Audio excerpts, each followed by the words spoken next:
Here's another interesting fact about Yevgeny Prigozhin. He was among a dozen Russians indicted by Robert Mueller in 2018 as part of his special counsel investigation into Russian interference in the 2016 presidential election. Yes, Prigozhin, the late leader of the mercenary Wagner group, who was also known as Putin's chef, was charged by the U.S. government 5 years ago. According to the indictment, Prigozhin and his companies financed a Russian organization known as the Internet Research Agency, a group that helped spread fake social media personas in order to attract a U.S. audience and influence the election. The indictment revealed the defendants tried to conduct what the organization called information warfare against the United States, with the goal of spreading distrust towards the candidates and the political system in general. At the time, Prigozhin allegedly said, quote, "Americans are very impressionable people. They see what they want to see. I treat them with great respect. I'm not at all upset that I'm on this list. If they want to see the devil, let them see him." In 2020, the Justice Department actually dropped the charges against Concord Catering and Concord Management, two of Prigozhin's companies mentioned in the indictment.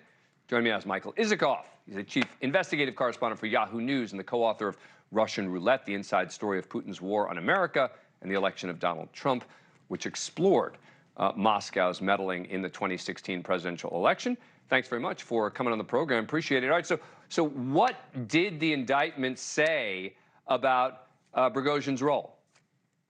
Well, Prigozhin's role was key to the entire Russian operation. And what's most interesting about it is we knew in real time that the Russians had hacked the Democratic National Committee and hacked the Clinton campaign and then used those emails, gave them to WikiLeaks to influence the election.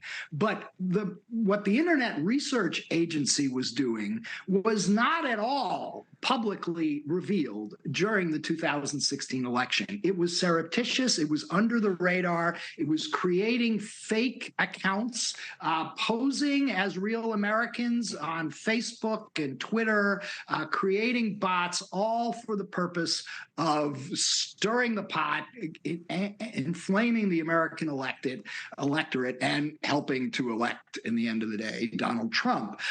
One of those accounts, for example, was 10_GOP. It was posing as a Twitter account of the Tennessee Republican Party. In fact, it was operating from St. Petersburg, Russia, by the Internet Research Agency, and was spewing out all sorts of tweets and messages that then got retweeted by members of the Trump campaign, Kellyanne Conway, Brad Parscale, the campaign manager.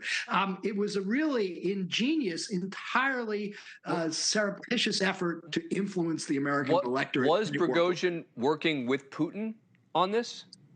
Look, we know they had a long-standing relationship. He was known as Putin's chef. He was a caterer for Putin.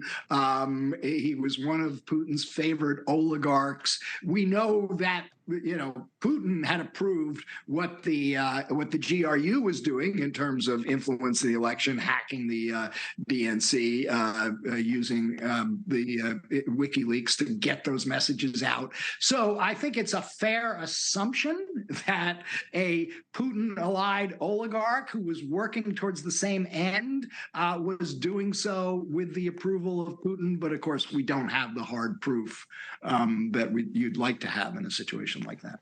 Michael Isikoff, as always, thank you very much. Appreciate it. Thank you for watching. Go to newsnationnow.com to find NewsNation on your cable provider.